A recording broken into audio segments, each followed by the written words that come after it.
Claire pushed the glass door open with both palms, and the room went quiet enough that she could hear the paper crack under her shoe.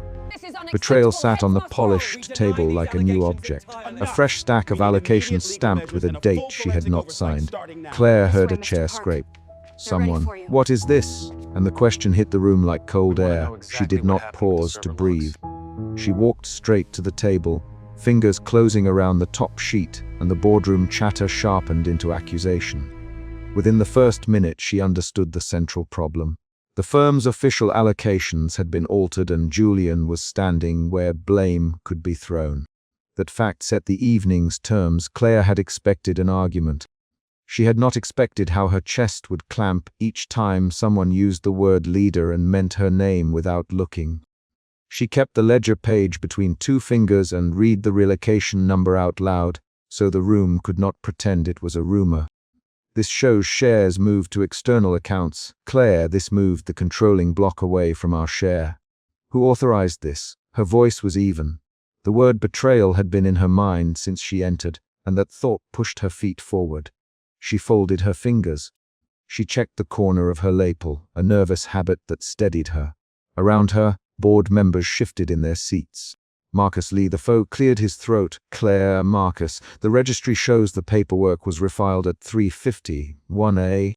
Marcus laid a printout on the table and tapped the timestamp. Someone reissued the document and attached a new certificate, 3:50, 1M. Claire repeated. The time stuck in the room like an accusation of its own.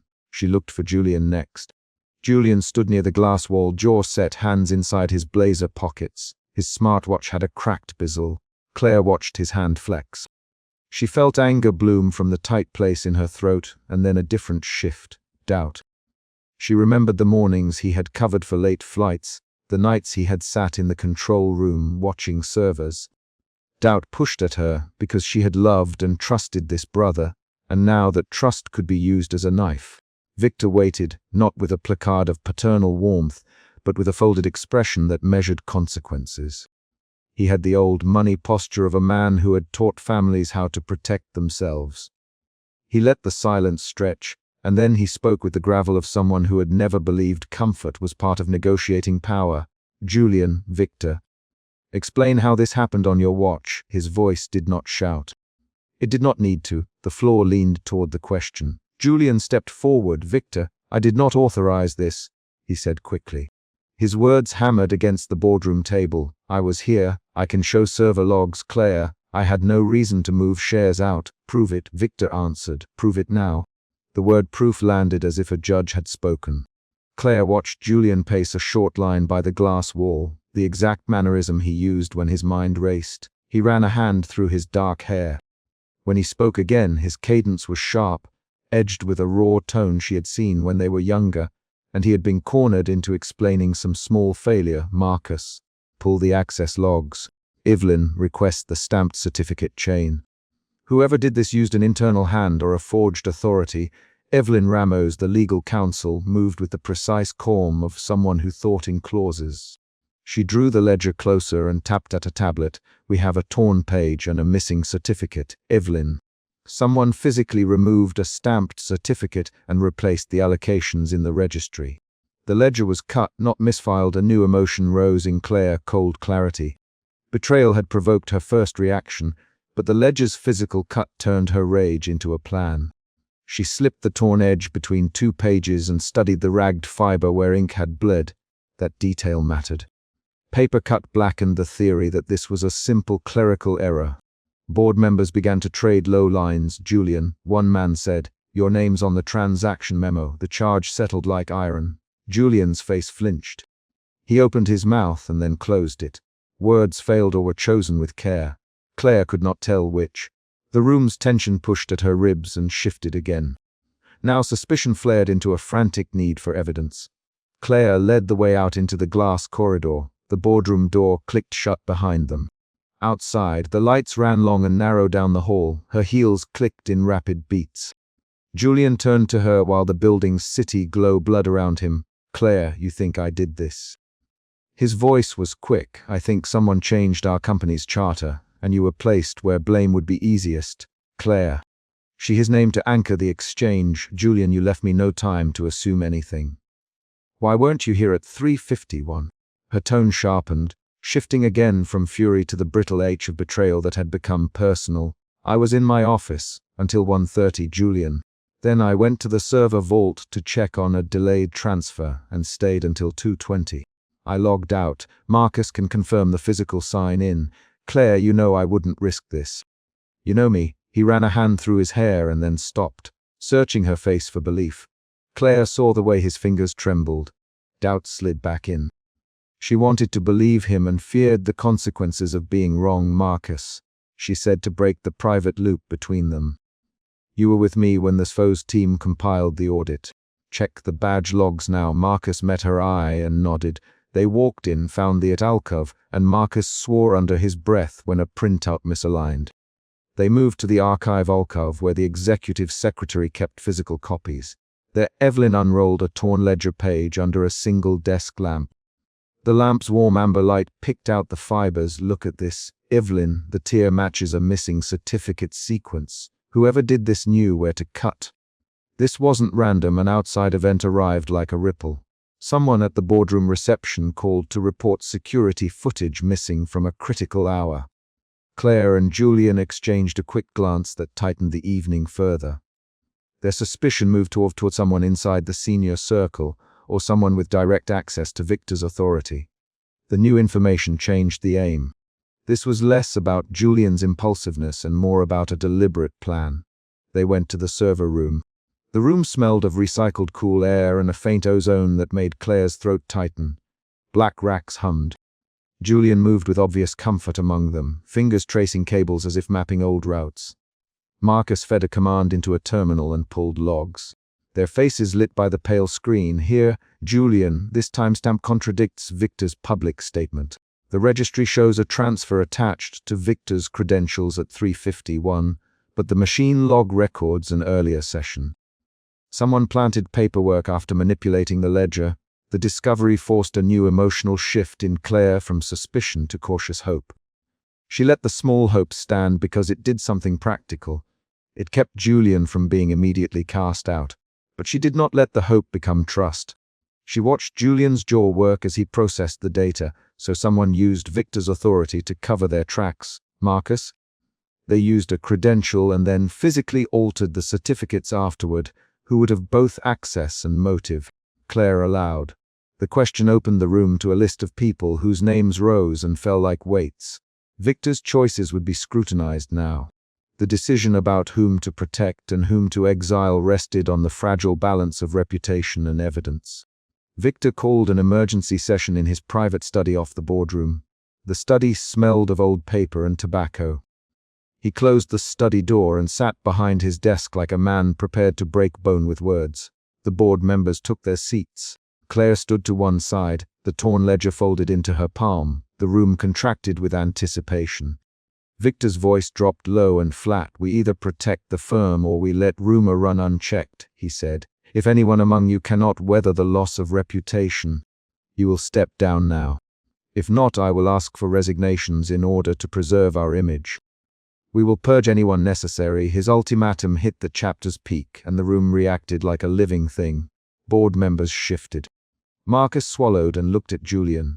Evelyn placed a hand flat on the table. Claire felt the air around her compress. The emotion moved from controlled calculation into something more immediate. Fear that the company could end up losing people it needed and bitterness that Victor would choose image over the truth of his children's lives. People spoke fast then. Victor, you cannot exile people on suspicion. Marcus insisted we have a torn ledger and server timestamps that contradict an earlier claim. We need a formal investigation first. Marcus's words were precise. He used legal phrasing to try and anchor the moment. The exchange became rapid. Victor, Evelyn, if we force resignations now, we will destroy evidence. If we begin an inquiry, we preserve the firm and follow protocol. Evelyn's calm sounded like a lifeline. Victor paused, the low crease between his brows deepening. You would gamble reputation on procedure, he asked. He named Claire directly. Claire, what do you propose? The question rested like a test. Claire folded her hands and let silence do some of her talking. She had one decisive move, and she chose it because Victor's demand was designed to make her pick family over firm or firm over family. The choice would expose everything about who she was. She rose and placed a controlled ledger page on the table. "I will not let the firm purge people without an investigation, Claire." Her voice did not tremble, but her fingers tightened. "I will share a controlled excerpt and the server timestamp with an independent investigator. We stall the purge and follow protocol." The room stepped backward as if wounded. Victor's eyes sharpened.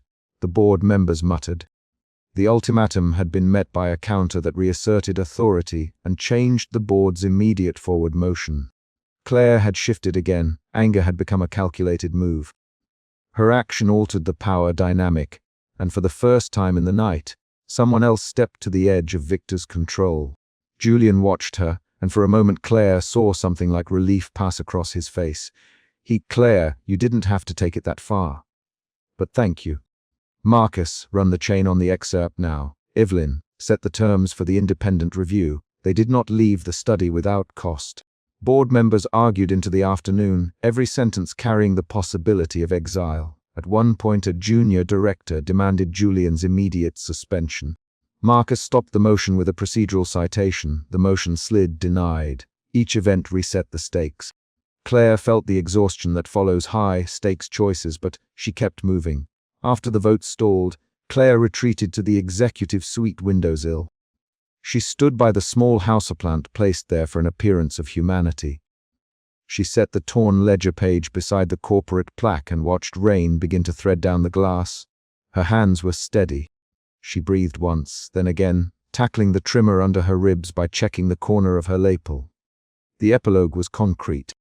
She had bought time for investigation, and she had not exiled her brother. That resolution did not feel like victory. Evelyn walked in, carrying the torn, stamped certificate placed in a protective sleeve. "We gave them a page to stall the purge, Evelyn." She placed the sleeve on the plaque next to the small pot.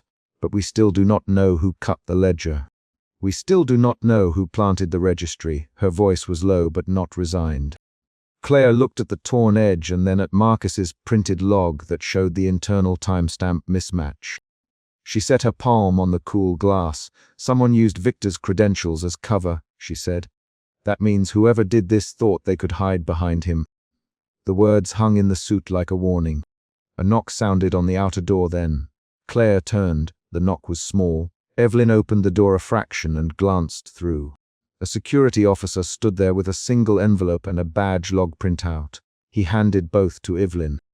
The printout contained an entry that belonged to an assistant Claire had trusted years before. Claire stared at the name and felt the chapter close and yet widen. She slid the small houseplant close to the corporate plaque and waited as Evelyn set the torn certificate on the table. Outside, rain striped the city. The last line was a concrete beat. Claire picked up the envelope and opened it, and a new document fell out, an internal memo that carried a name she had not expected to see. The night ended with the firm stalled and a clear instruction: investigate, do not purge. Claire's decisive leak had bought time and reshaped power. The immediate conflict had been resolved enough to prevent exile, but the new evidence had widened the list of suspects and set the next day's work. Claire folded the memo and kept it in her portfolio. She checked her lapel once more and left the suite to prepare for the inquiry. She had preserved the firm for now, but the ledger's cut reminded her that preserving legacy would cost her something she could already name: the transparency of her family and the private trust between siblings. She closed the door on the windowsill's small plant and the corporate plaque and stepped back into the building's hum, the next day already assembling itself. Victor slammed the stamped allocations onto the glass atrium table and pointed at Julian. "You did this." The sound cut through the morning reception. Betrayal hit Claire like a physical shove. Her fingers tightened on the leather portfolio she carried. She stepped forward because she could not stand watching the boardroom turn into a verdict before any proof was offered. The shareholders murmured. Cameras rose toward the family as if they expected one of them to break. The central problem was visible in those first seconds. Shares had moved with a backdate, and the heir apparent had not signed them. Investors smelled uncertainty. Victor had arranged the reception to reassure them, and instead he had lit the fuse. Claire moved through the crowd, keeping her eyes on Julian and on the allocations because she needed to be useful, not simply furious. Claire had been at Hawthorne and Vale long enough to know what a public accusation did to a firm's stock price. She had also been in this glass-walled atrium the night before when she had found unaccounted allocations on the mahogany table and a paper she did not recognize. She had pushed open doors to find the ledger stack and heard the paper crack under her shoe. That memory, her hand on the doorknob and the paper underfoot, sat behind every step she took now. She did not think about feelings. She moved to stop damage. Julian, Victor, voice low but carrying, explained. Julian stepped forward. He did not flinch when Victor named him. He set his worn leather briefcase on the floor and opened it with a quick motion. "I did not authorize this," he said. "You have my signature on other documents. Not these." The reception became a ring of faces. A woman from Investor Relations shouted a question. Cameras clicked. A man in a navy suit said, "This will affect our share confidence." Claire held Amelia Cortez's eye across the room. Amelia was family counsel and had arranged the stamped allocations she now held like evidence. Amelia's jaw was tight. Marcus Lane, the CFO, hovered near Victor's shoulder with the old leather-bound ledger tucked under his arm. His fingers twitched when people spoke of audits. "Produce the documentation," Julian demanded, voice sharp. "Show the chain, show signatures. Show timestamps." Amelia walked to the display and set the stamped allocations upright on a clear lectern. The allocations caught the atrium light and threw small gold reflections onto the polished floor. Amelia read the date out loud. Her voice was clipped, signed, and stamped 3 days ago. Claire felt the room tilt toward a verdict. The betrayal she felt hardened into a lawyer's need for facts. She stepped between Julian and Amelia. "Let us not decide this in front of the press," she said. "We can put a hold on trades while we forensically verify the entries." Victor's face showed nothing for a beat. Then he shook his head. "No, the market needs a plan. We need a demonstration that we are controlling this." The last words as if control and truth were the same thing. Julian's jaw moved. "Control by accusing your son won't fix the ledger, Dad." Victor's eyes narrowed. "I will not have someone move shares out from under the board." The first external escalation came as investors started to demand immediate action. An older shareholder cried out for legal intervention. Phones flipped open. Someone whispered the word "sell." A murmured list of percentages swept the room, and Claire felt the pulse of panic in practical terms. Orders queued, trades potentially triggered. She wrote notes on the corner of her portfolio and signaled Marcus. "Freeze transfers until we verify signatures," she said. "Marcus, start the audit now." Marcus's hand went to the ledger. He hesitated, then met Victor with a cautious look. "We can isolate the transfer cluster," he said, "but the stamped allocations are on record." That exchange hardened suspicion into a different shape in Claire. Doubt arrived. Had Julian done it? Had someone framed him? She searched the filings in her head, moving through the firm's procedures the way a mechanic runs a memory for a broken bolt. She needed proof, not opinion. Amelia's voice cut across the hubbub. "Legal will need an official emergency board hearing. We cannot leave this open to rumor." Claire inhaled and told herself to create a controlled path forward. She walked to the lectern, touched the edge of the allocations with her fingertips, as if to ground herself in an object, and said, "We call an emergency hearing. We freeze the transfers. We bring evidence into the light." Julian stared at Victor and then looked at Claire. "If you call a hearing, Claire, you better be ready to put the ledger evidence on the table." Claire's mouth tightened. "I will." They withdrew from the atrium. Reporters lined the glass with lenses that watched every step like a chain of witnesses. Victor retreated to his private study with Claire and Marcus. They left Julian in the atrium to answer to cameras and to investors who had already started to whisper of leadership crisis. Inside Victor's study, Marcus laid the leather-bound ledger on the desk and opened it to a page of neat entries. The room smelled of old paper and a faint tobacco undertone from Victor's habit. The leather creaked under Marcus's palms. Claire watched Victor fold his hands and pause before speaking. He moved like a man who had practiced restraint. That restraint raked the air. "We need a containment plan, Victor. Claire, if you can smooth this with the board, I will hand you conditional control until this blows over." Claire felt anger and a cold measurement come together. The offer read like a bargain. Quiet markets in exchange for her leadership and silence about method. Conditional control with strings. She said, "What strings?" Victor did not answer directly. He looked at Marcus instead. "Legal exposure is a possibility. We must avoid panic." Claire heard a subtext she had always expected from Victor. Keep the firm standing even if people broke. She remembered the earlier night when she had seen that stack of allocations and the paper she had not signed. The image of paper at her feet pushed under all the conversation. She could accept a role that fixed markets, but not a role that asked her to look the other way. Marcus, uneasy, glanced between them. "We can propose oversight measures to the board. Audit committee expansion. External forensic accounting." Victor folded his lips. "Fine, but not until we stop a sell-off. Public chaos will ruin us." "Claire, you will present this in the hearing. Show competence. Let the board vote to freeze transfers." Claire's face did not change, but her hands folded in a small, controlled way. Inside, her emotion shifted from betrayal to determination. She would not be handed a poisoned chair. She would force transparency whether Victor liked it or not. She left Victor's study and returned to the executive corridor to find Julian waiting by the glass doors.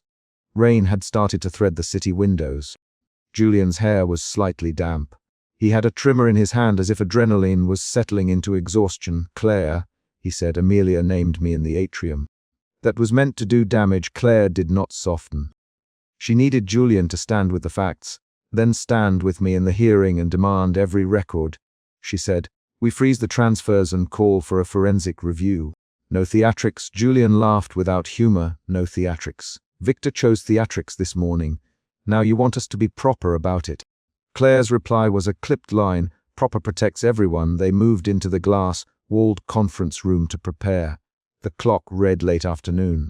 The emergency hearing was scheduled for dusk. Claire drafted an agenda and had Marcus compile timestamps and chain of custody evidence. Amelia arrived with a sealed packet of the stamped allocations and a ledger copy. "These are the documents investors saw," she said. "They were authorized 3 days ago. Stamped in our system." Claire scanned the pages. The handwriting on the ledger entries matched Victor's signature style on other documents. But the torn fragment she had found in Victor's private drawer the night before had a different slant.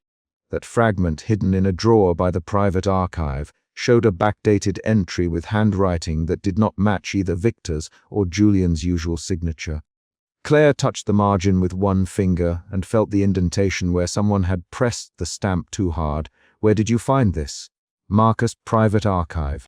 Hidden behind ledger copies." "Claire, it had been torn and tucked away." Amelia's eyebrows rose. "You mean to say someone concealed a fragment?" Claire's eyes narrowed. "Yes. And the handwriting on the fragment is different from the ones on the allocations. That suggests a third party or a deliberate framing." Julian heard them from the corridor and pushed the door open. He looked at the fragment and the ledger, and then at Victor's name on the entries. His face moved through sequences of anger and fear. "Who would frame me?" he asked. "Who benefits by making me the villain?" Claire's voice went steady. "Someone who wants you out, or someone who wants Victor to react.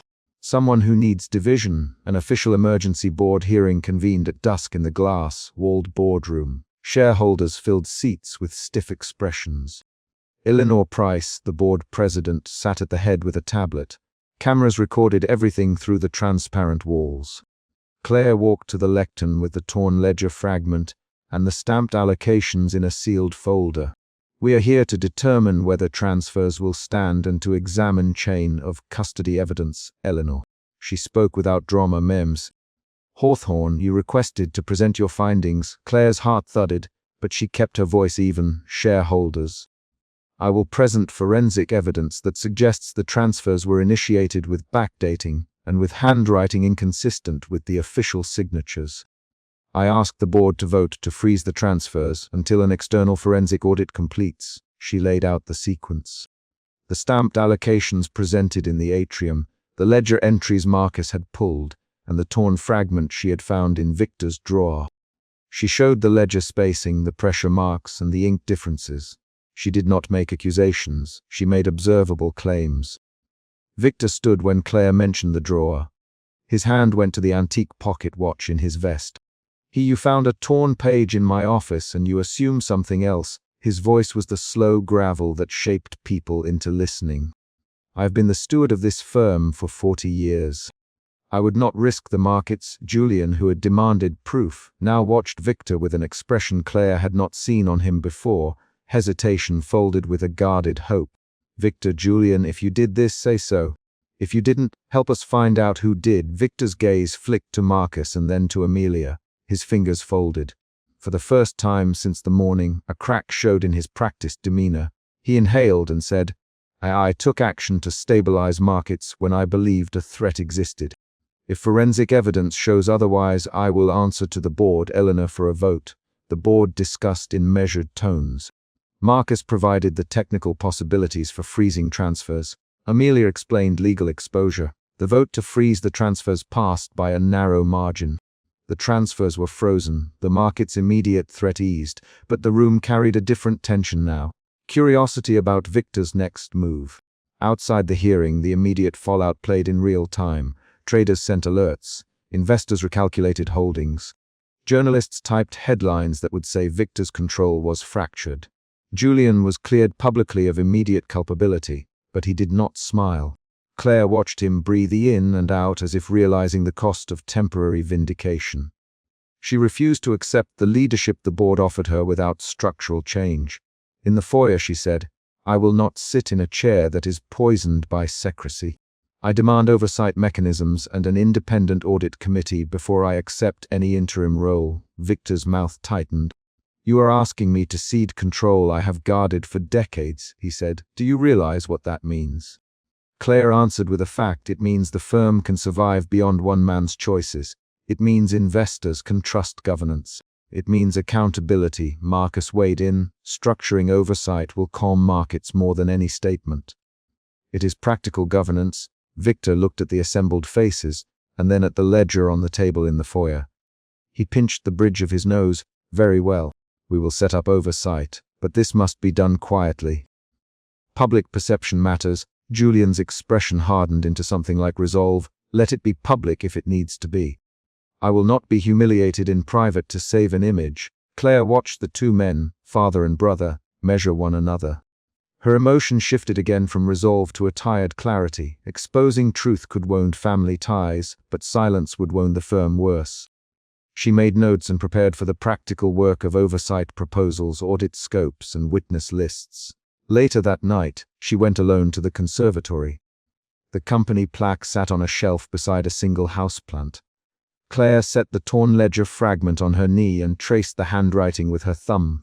Her fingers trembled slightly. The conservatory smelled of damp soil and faint citrus from the cleaning staff. She did not speak aloud. She laid the fragment beside the plaque and closed the briefcase. The decision she had pushed for at the hearing had passed. Transfers frozen, oversight proposed. But decisions had consequences. The chapter's final concrete moment came when the elevator pinged in the hallway outside the conservatory. Claire heard footsteps pause in the corridor. She straightened, folded the ledger fragment into the folder, and stood to meet whoever arrived. She did not yet know whether the next footsteps were threat or support, only that the story of blame had not ended with a vote. Someone pressed the elevator and the doors began to open as Claire walked toward them, file in hand and eyes set on the figure stepping off the floor. The ledger lay beneath her palm. Its torn edge had changed how she would act. The hearing had cleared Julian for the moment. It had not cleared the air. Someone had hidden a page in Victor's drawer. Someone had given Amelia the allocations to present in the atrium. Claire folded the file and moved toward the open elevator, where two silhouettes blurred into a single shape at the doorway. The chapter closed on Claire lifting her hand to the folder, the elevator doors whispering shut behind her as the figure called her name. Claire shoved the study door wider and the ledger slid across the desk toward her hand. Betrayal seared through her in precise, physical terms. The paper smelled of Victor's tobacco and old ink, but the allocations inside carried a stamp she had not authorized. She did not stand frozen. She unfastened her watch, clamped the ledger under one arm, and turned to confront the man whose silence had already spoken twice that morning. Victor looked up from behind his leather blotter with the same slow composure he used in boardrooms and in punishment. He did not hide the ledger. He had put it there for reasons he had not yet said aloud. Claire stepped forward until her portfolio touched the mahogany edge. "What is this?" she demanded. Victor folded his hands and did not answer immediately. His pause was a measured stone. Claire felt suspicion sharpen into a need for proof. She set the ledger on the blotter and opened to the allocations. Names, percentages, a date stamped in Victor's seal, her signature missing. She tapped the page where her share had been moved. "Victor. Claire, this has my name on it." "I did not sign it." Her voice held the measured steel she always used when the firm needed steadiness. Betrayal pushed the steel into something harder. She wanted the ledger explained and the person who touched it held to account. Victor exhaled once and said, "You found it here." He did not look at the pages. "I wanted you to see it first, Claire. I wanted you to understand why I had to act." His tone did not soften. It suggested calculation, not comfort. Claire stepped in and pulled the sheet closer. "Why would you reassign shares without asking me?" The conversation that followed shortened into jagged exchanges. Claire pressed. Victor answered in the language he used for the company. Threats framed as options, orders disguised as concern. "You know what is at stake," he said. "I acted to protect the firm." Claire's hands were steady. Her jaw tightened. "You protected the firm by stamping allocations." "I didn't agree," she asked. Around them, the study was concrete. A brass lamp, a framed photograph of Victor with a younger executive, a locked drawer with the antique pocket watch. Those items had histories tied to decisions and to losses. Claire touched the pocket watch and remembered the night Mother left the estate, an image from the past that named who had kept what. She kept the memory brief and specific and used it only to sharpen the question she would ask next. Who had access? Victor's face did not betray affection. "We will call a meeting. You will have your say in front of the board." There was an edge of finality to the sentence that made Claire hear the sound of a gavel behind it. She left Victor's study with the ledger clutched against her torso. In the corridor, the glass panels reflected her silhouette, the tailored navy of her blazer a rigid line. A secretary passed without looking. Claire walked straight to the records room, because she needed to check one concrete thing. Who had used the badge that opened Victor's study the night the allocations were recorded? At the records room, Simon Rivera had the access logs printed and spread across the table. He pushed up his glasses, fingers stained with toner. The entries show remote upload with the accountant credentials. Simon, badge access to the study shows a late. Night entry by badge number 32. Claire pointed at the timestamp. "Who is badge 32 assigned to?" she asked. Simon tapped the printout. "Badge 32 is assigned to Amelia Grant, head of Investors Relations." The name landed like an unexpected shift. Claire felt suspicion slope into confusion. Amelia had been an ally in press strategy. She had stood beside the family at memorials. Claire could list Amelia's meetings, her travel schedule. None of it matched a midnight trip to Victor's study. Amelia would not. Claire began. Simon shook his head. "Badge data is concrete. Badge 32 used the study access keypad at 2:20, 3 am the night of the upload." He pushed the printout toward Claire. "The footage shows a badge at the card reader." The pie grabbed it. Claire moved through two quick emotional shifts, suspicion into anger, anger into a narrowed determination. She called Julian on the phone. The line clicked alive. "Julian," she said without preamble, "we have a badge match." Amelia's badge accessed Victor's study after hours. Her tone was clipped. "Are you sure?" Julian quickly. "Claire, are you sure?" Simon printed the log. "I saw the timestamp. 2:20, 3 am. Claire kept her sentences tight. "Meet me in the alcove." Now, Julian arrived with a practiced rush, his blazer undone and the smartwatch strap catching light. He looked at the printout and ran a hand through his hair. "This doesn't make sense," he said. "Amelia's away on the investor roadshow. Her calendar is full." Julian's quick cadence carried worry and the raw edge of someone used to action rather than process. He paced in short bursts as they spoke. "If Amelia's badge was used, either someone cloned it, or she loaned it, or she isn't where she said she was." Julian's voice tightened on the last 3 words. Claire felt a second emotion shift, confusion to resolve. She closed her mouth and said, "We need the 60V clip." She thought of Victor placing the ledger on his desk, and the exact way his mouth had thinned. That image pressed down into a larger question. Was Victor orchestrating a narrative to force a choice? The ledger could be a trap. They found the conference alcove with its monitor and a private investigator, Elliot Park, who had been retained the morning prior. He had the footage queued and ready. Elliot's fingers hovered over the keyboard and he tapped play. On the screen, grainy night vision showed the service corridor and the study door. A badge tapped the reader. The camera did not show a face clearly, but it showed a silhouette and a staff badge swinging from a lapel as the card engaged.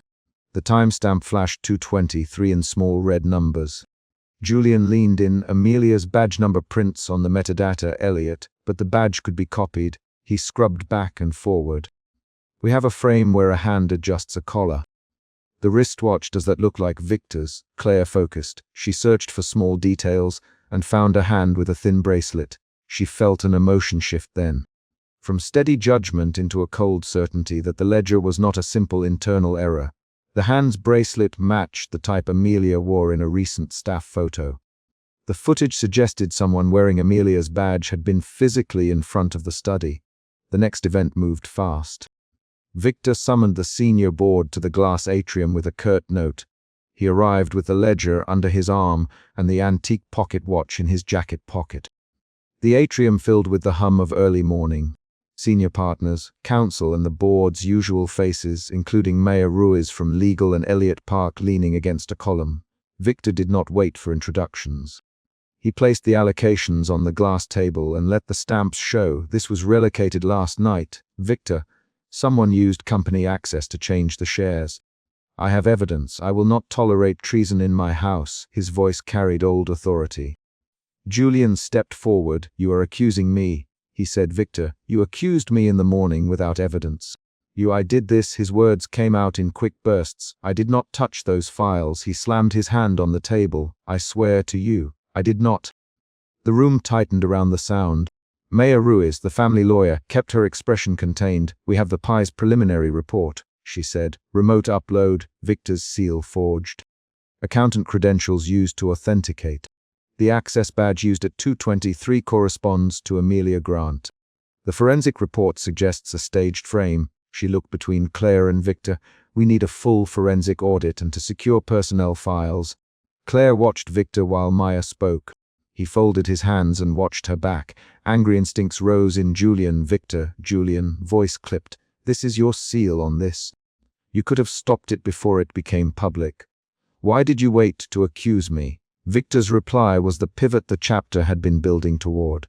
He looked at Claire and then at Julian and said, one of you will accept exile to protect the firm, or external trustees will restructure us. Decide now. The ultimatum landed like a physical blow in the atrium. Conversations dropped into shocked silence. 3 rapid exchanges followed in the glass room, short, charged, and decisive. Julian, you can't do that. Victor, I can, and I will. Claire, Victor, we will not be bullied into betrayal. Victor's jaw set, then choose. The ultimatum functioned as the chapter's climax. Emotions escalated. Suspicion turned to accusation. Accusation turned to physical confrontation.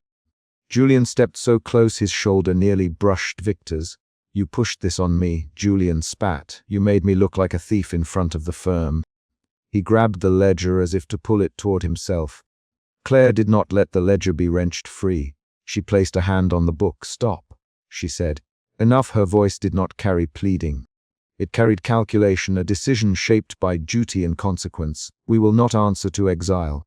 We will not let you ruin us to protect a narrative. We will call the auditors and the PI, and we will let evidence decide. Her words were an attempt at control that felt like sacrifice.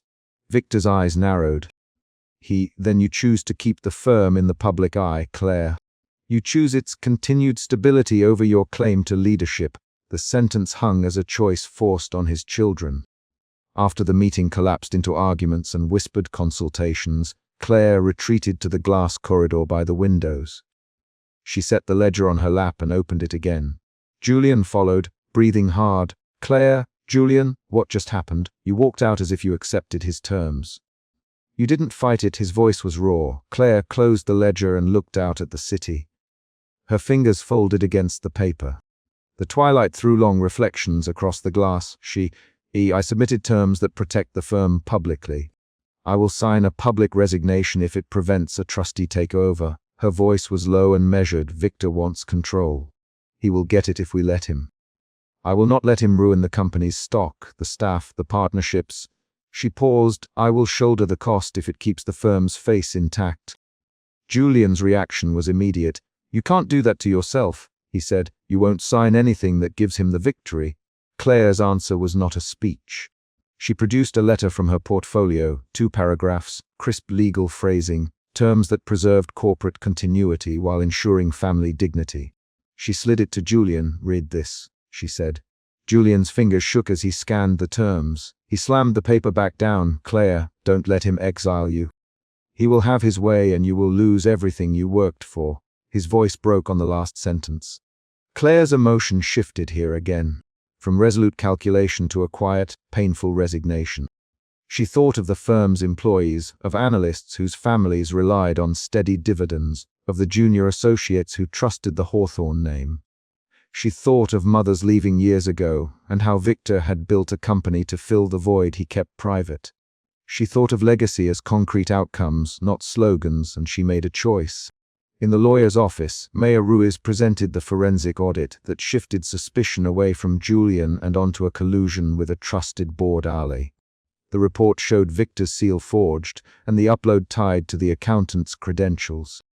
Simon River explained that the accountant's remote authentication had occurred from an IP address routed through a third-party contractor tied to a shell company. Elliott Park added, someone used internal resources to stage the transfer. The ledger was planted on Victor's desk to force an outcome. He looked at Victor directly. This points to someone on the inside wanting a public fracture. His voice left no implication unnamed. Either Victor had placed it or someone wanted him to act. Victor listened without moving. If this was staged, the board will ask for a trustee. I cannot allow a stranger to run what I built. He folded the ledger closed and reached into his pocket.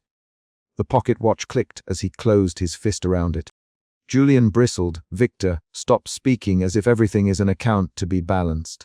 This is family. He leaned forward. Victor, who benefits from a trustee, who stands to gain from splitting the shares publicly. Victor's reply came with a pause and the low gravel of his voice. You both do not see the danger in speaking of notions.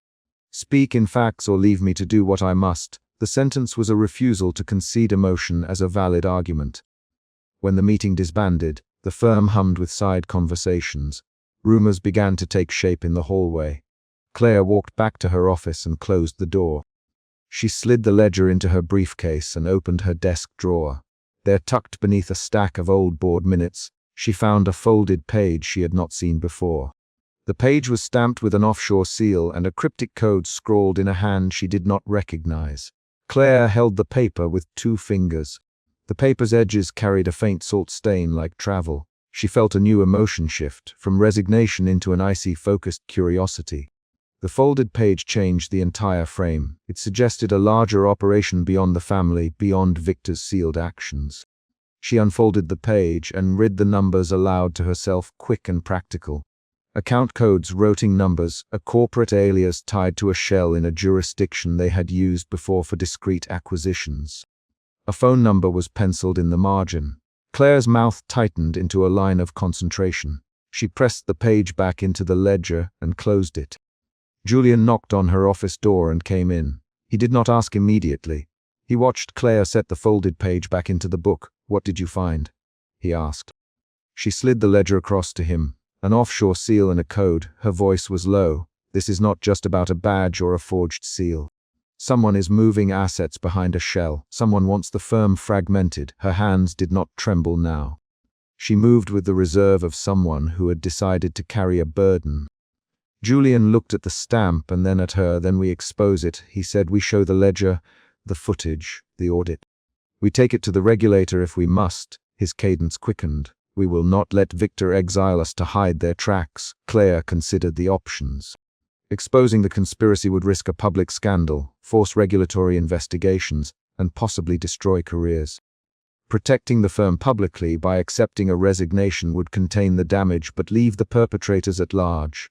She measured the human costs, the staff, shareholders, and the company's partnerships. She thought of Maya's counsel, of Elliot's evidence, of Simon's printouts. She thought of Julian's raw energy and Victor's authority. Her conclusion landed without flourish. We will lock the ledger in legal custody and run a controlled disclosure. We will call an external auditor, but not yet the press. We will secure Amelia and the accountant for interviews.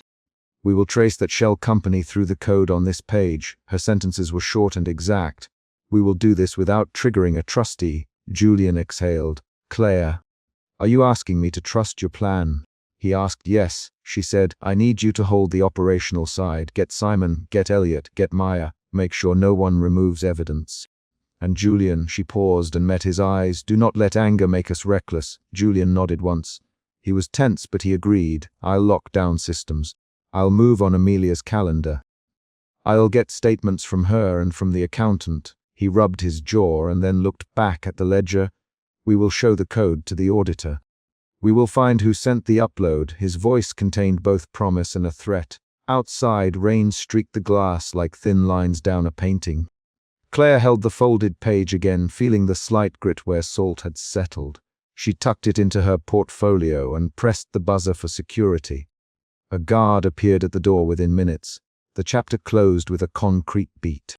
Claire stood and handed the ledger and the folded page to the security guard with instructions for legal custody, then pressed her palm to the intercom and said, "Do not move anything. I want the ledger logged and sealed." The guard nodded and took the book carefully. Claire watched him leave, then tapped a name into her phone and sat down to call Maya. The ledger was no longer on her desk, but the folded page's code remained heavy in her thoughts. She did not say she felt relieved. She did not issue a moral claim. She made a decision and set events into motion. An audit, interviews, and a controlled disclosure that might keep the firm intact and unmask the person who had reached into Victor's study at 2:23 a.m. Claire closed her phone after telling Maya to assemble the legal team, and she placed her palm flat on the blotter where Victor had set the ledger earlier. The watch in his pocket had ticked through an hour of assessments. A new hour would bring questioning and concrete interviews. She rose, straightened the lapel of her blazer, and left the office toward the records room, ready to confront Amelia with facts rather than accusations. Her choice had been made. The next move would come from someone else. That final step ended the chapter with motion and a new lead. The offshore seal, the folded code, and the promise of discovery. Julian went forward under the grip of two guards while someone in the front row shouted, "You forged them." Claire reached the edge of the crowd and watched the hand. Delivered ledger flutter on the days like evidence in an open trial. Betrayal sat in her throat and tightened her voice. She forced herself to move closer because she could not let accusations decide the family without an answer. Claire kept her shoulders squared as she pushed through rows of shareholders and staff. She smelled perfume, tobacco, and the varnish of the ballroom table. Her first concrete thought, beyond the sudden, hot weight of betrayal, was the stamped allocation she had found alone in Victor's study 3 nights earlier. A date she had not signed and a signature she did not recognize. The stamped ledger had folded beneath her palm then. Now the same paper lay on the dais, under a glare that made every face in the room turn to it. "Claire!" Evelyn Mercer called from behind a clipboard, catching at her sleeve. "I need to see Victor." "Claire." Evelyn opened her mouth and closed it. Across the room, Victor sat at the head table, hands folded, eyes on the ledger as if it were an object he could study into obedience. Marcus Hale stood near him, legal color draining from his face to a careful line. Lena Ortiz hovered by the stage with her posture like a barricade. Claire counted those people as she stepped forward, Victor, Marcus, Evelyn, Lena, and felt her plans narrow to the single question. Who had moved the shares and why? An outside voice cut through the murmur. He was seen near the ledger servers an hour ago. It was a board member, quick and sharp. Head snapped. Julian's jaw worked. His hands were cuffed. He caught Claire's eye for a moment. The look between them carried years of sibling shortened. Anger, pleading, shared history. Claire tightened her grip on her leather portfolio and let her legs carry her to the service corridor that led to Victor's private suite. In the corridor she found Victor waiting by a service elevator, an old man in a new posture. Folded hands, slow breath. She did not give him time to fold the sentence. "Victor, Claire?" Victor looked at her and said, "Claire." His voice stayed low, the way it always had when speaking across a board table. "Who authorized the relocation?" She demanded. Victor's jaw moved. He did not answer immediately. He had always measured his words. Marcus and Evelyn blocked the corridor entrance with official looks, but Claire stepped past them. Her motion was small and precise. It was the same motion she had practiced in briefings and takeover rehearsals. She wanted the ledger. She wanted the stamp. She wanted a signature she could trace. "Evelyn, Claire, we should not have this conversation in public," Marcus added. "Legal needs to be present. This is public, Claire. They already made it public." Victor's eyes dropped for a second to the linoleum floor. When he looked up, he said, "I made a decision." The corridor smelled of coffee grounds and the perfume that lingered on Victor's coat. Claire recognized the exact cadence of his refusal. A man who had always put the firm first, who had taught his children that the firm's survival justified hard choices. She remembered the ledger sliding across his desk in Chapter 3, the smell of his tobacco on the paper, the stamp she had not authorized. And she heard the echo of his authority in her own memory. That memory was concrete. The ledger's edge cut the skin of the mahogany desk, the stamp still damp enough to glisten. Claire's voice narrowed. "You signed. You authorized the transfers." Victor's answer came like a hinge. "I authorized a relocation, not the stamp in its final form. I signed the decision to change stewardship." When the board refused to act, Claire's hands went cold. Her next thought was not abstract. It was practical, immediate. If Victor had used his authority, someone had also manipulated the digital logs. If the ledger on the days showed a later signature, then the paper alone could not settle the question. She needed the servers.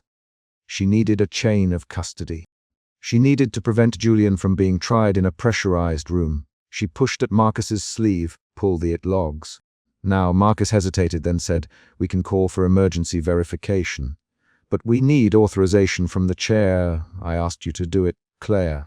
Julian's name. Julian did not do this. Julian's presence in the ballroom had already shifted the mood into a ragged currency of accusation and defense. He returned to the stage after a brief detention and threw his copy of a system log across the podium toward Marcus.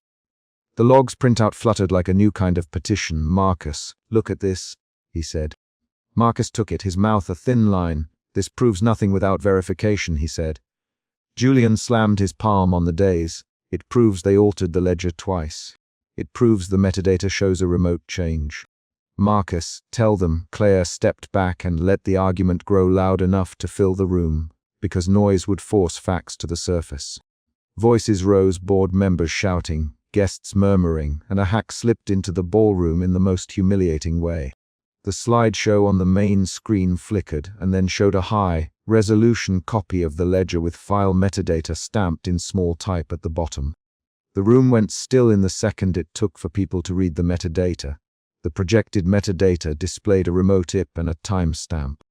The timestamp did not match any time Victor confessed to authorizing. It showed an alteration made after Victor had left his study. A ripple of motion moved through the crowd. Claire's pulse went hard in her ears. She read the data aloud so that everyone in the room would speak it back in plain terms. Remote alteration, external authorization, and credentials traced to Victor's encrypted key. Julian's voice was thin. "Victor, did you give your credentials to anyone?" Victor's face did not change. He answered, "No." His hands were folded again, deliberate and small. "I did not give my credentials." That should have closed the matter. Instead, a new tension rose. Someone had used Victor's credentials, but not Victor. The ledger's visual proof forced a pivot in everyone's mind. Suspicion shifted from Julian to a more complicated possibility. Someone on the inside had forged authority to hide intent. Claire could feel the scope of that danger. If anyone could fake Victor's credentials, then the entire trust structure of Hawthorne and Vale could be weaponized. An IT analyst, pushed forward by Lena Ortiz, stumbled into the light at the back of the stage. He was young, with a name tag that read Daniel Park. Lena's voice snapped. "Daniel, explain what we just saw." Daniel swallowed and said, "The metadata shows a remote alteration. Our backups showed 2 modifications. One was made from an off-site location, and one was made with credentials tied to Mir. Hawthorne's key, he paused. The logs were overwritten in a way that hides the original. His hands trembled when he spoke. Someone with access to the server room badge and administrative privileges came in tonight, and our security feed was interrupted at 21:35. Claire stepped closer. The corridor she had just left felt miles away. Everything was in the open now. The ledger, the projection, the interrupted feed, the overwritten logs. She thought of the ledger in Victor's study and the stamp she had not placed. She thought of Julian's pacing in the office, the way he always rubbed his temple when he was about to lose his temper. She thought of Victor's measured pauses and the antique watch he kept folded in his palm, who had server access. Claire. Daniel's answer came as if he had been waiting for permission to speak. Marcus Hale's administrative token is registered on the server. Evelyn Mercer has audit privileges. Mr. Hawthorne's key exists as a recovery credential, but the badge used tonight was assigned to Mir. Hawthorne's office. Daniel avoided looking at Victor. The security feed shows a blurred figure wearing a coat like Mr. Hawthorne's. But the fingerprint on the badge does not match Mr. Hawthorne. At that, murmurs popped like small fireworks. Marcus's expression hardened. Evelyn's pen tapped. Lena's jaw set. Marcus, if the badge does not match, we have an impersonation on site. We need to detain and interrogate anyone who accessed the server room. Lena moved before Marcus finished. She was efficient in a way Claire had learned to respect. She ordered 2 junior guards to the server corridor and asked Daniel to accompany them. Claire watched Lena's posture, tall shoulders square, eyes searching the faces of the staff. Lena had been the fortress around them for years. That night her authority looked like a slow, effective blade. An hour later the server corridor turned into a small crime scene.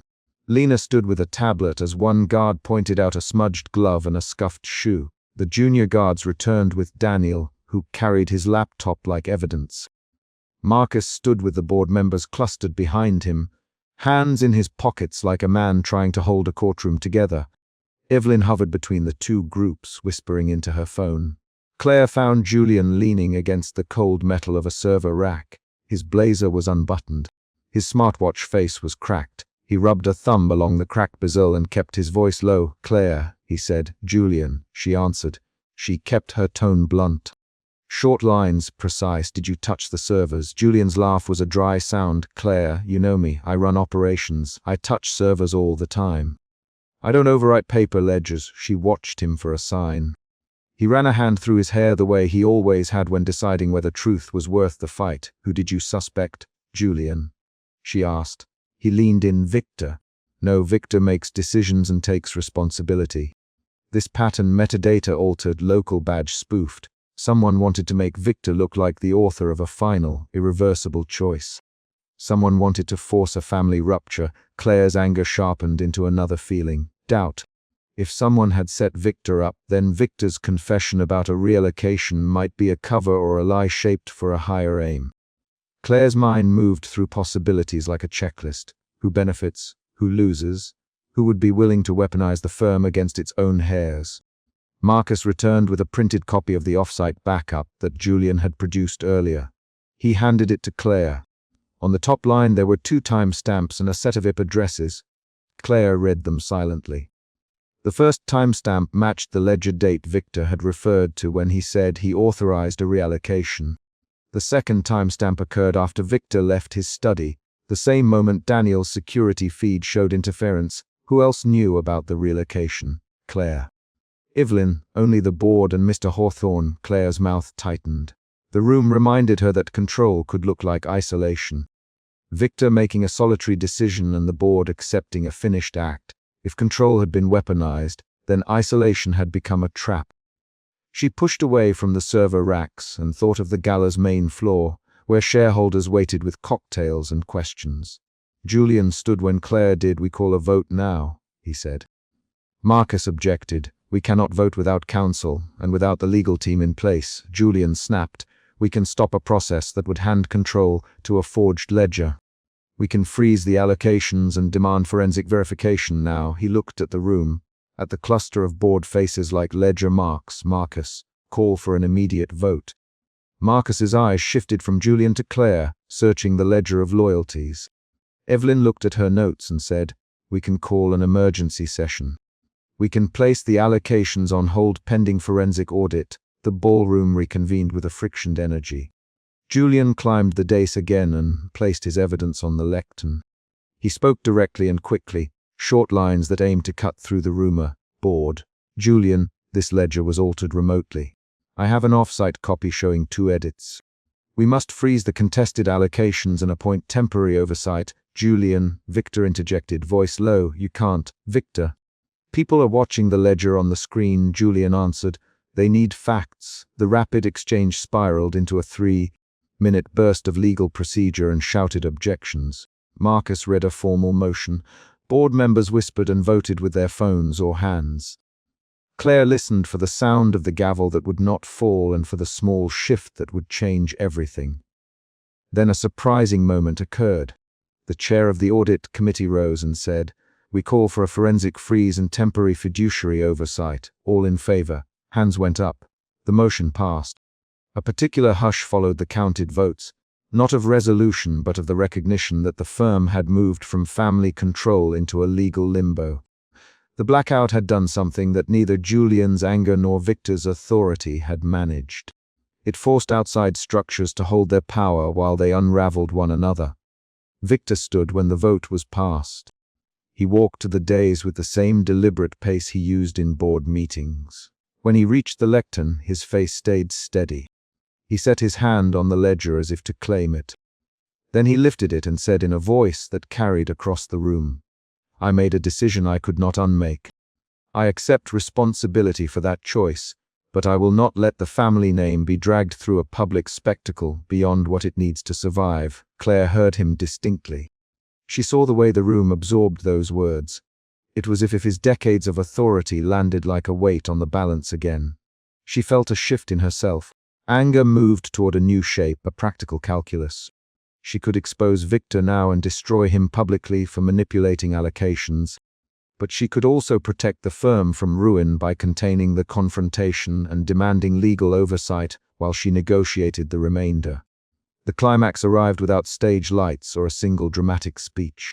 It arrived in the form of a precise question from Marcus, standing 2 feet from Victor and looking like a man who had to administer consequences. Mitt Hawthorne, did you use your credentials to finalize any of these allocations after the board vote? Marcus. Victor set his jaw and said, yes. I adjusted stewardship when the board failed to protect the company from immediate risk. I did not anticipate the method by which someone would later manipulate the record.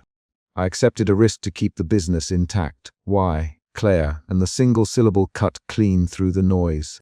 Victor's answer was steady and small. Because I believed exile of one child would save the rest of the house. Julian reacted like someone struck. You decided to exile me, he said. Victor met him. I decided to reduce your direct control over certain holdings to limit your exposure to a hostile acquisition. I did not intend to stamp the final certificate you saw on the dais. Julian's laugh was jagged. Then who did? Who stamped it? The room held. Claire felt a movement of breath through her chest. Anger became a long, humming suspicion. Someone reached into the space between them, a board member, a legal counsel, and said, "We need names. We need evidence." Evelyn stepped forward with a document she had tucked under her arm. She placed it on the lectern. The paper was a printed audit trail Marcus had authorized for emergency release. It showed a chain of administrative actions and a list of badges used in the server room that night. At the bottom of the list there was a name that none of them had expected to see, Evelyn Mercer. The gasp came as a small, violent sound. Eyes swung to Evelyn. Her face did not change color. She folded her hands and said, "I called the off-site team. I authorized a shadow correction. I did not expect the ledger to be stamped in a way that would frame Julian. I authorized a script to roll back a set of malicious entries." Claire's mind recalibrated. The twist hit like a physical change in direction. Evelyn had access, and Evelyn had acted. But did Evelyn act alone? The audit trail showed a sequence. Evelyn initiated a rollback, Daniel confirmed server access, and someone used Victor's badge to mask the operation. The badge use had prevented a clean rollback and left a modified ledger with a forged signature. The plan had been messy, reactive, and now it had exploded into a public crisis. Evelyn, explain. Marcus. Evelyn did. Her voice stayed flat and concise. "I found evidence of external access 2 nights ago. I authorized a procedure to protect the firm's majority holdings. I pushed the script to revert malicious changes. Someone overrode the final commit and staged a stamp to force a succession change. I did not stage the stamp. I did not expect the forged certificate to remain in circulation. I thought I was containing damage." Julian paced a short arc on the dais, fists clenching. "Evelyn, you used my brother's badge?" he asked. Evelyn's reply was precise. "No, I used administrative channels and scripts. The badge spoof happened after my rollback. Whoever staged the stamp used a copied badge and Victor's recovery key as a screen." The room descended into a cluster of rapid questions. Who stood to gain? Who had the capability to perform a badge spoof and a malicious commit while also interfering with security camera feeds? Claire counted names and roles again. She thought of Marcus's legal reach, of Evelyn's access to audit controls, of Daniel's trembling hands, and of Lena's unwavering posture. Marcus, who had been quiet up to that point, said, "We will place the firm under a temporary fiduciary oversight and open an internal investigation with external forensic auditors. We will file the necessary legal motions. The contested allocations will be frozen immediately." The motion passed with less argument than the first. The legal machinery began to grind, lawyers on phones, employees whispering, guests having to be escorted out for private calls. Claire watched the motion of consequence with a feeling that shifted again. Doubt had become clarity about process even as it left moral grayness unresolved. She had what she needed, time, a freeze, and a mandate for forensic inquiry, but she had also lost something permanent. The illusion that family decisions would remain within the family. Hours later, with the ballroom lights dimmed and security tightening the estate perimeter, Claire found Julian in a small private office that overlooked the gardens. Victor lingered on the far side of the room, present but distant. The temporary custody papers sat on the small table between them, official and cold. Claire had arranged the formalities with Marcus earlier. Marcus had nodded and left them to do the emotional work privately. Julian pushed the papers closer. "You could exile me to the board and be done. You could let Victor be the villain and leave me in the storm." Claire looked at him. Her decisions had to balance the firm's survival and the siblings' last chance at a shared legacy. She thought of the ledger's edge in Victor's study, the damp stamp. The way Victor had said he acted to protect the company by diminishing one heir's direct power. She thought of Evelyn's intervention that had spun out of control. Julian, Claire, keeping her sentences short and clear. "I will not exile you. I will not hand you away. We will accept conditional shared stewardship.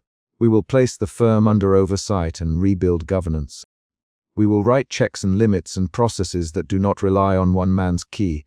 She slid the conditional stewardship draft toward him. Julian read the draft, then looked up. "Claire, will you really share it?" He asked. "Yes," she said, "but with restrictions, monthly audits, no unilateral transfers. A rotating oversight committee." He nodded once. "Slow, I'll take that." Victor remained at the edge of the room, quiet. Claire rose and walked to him. She kept a practical vocabulary.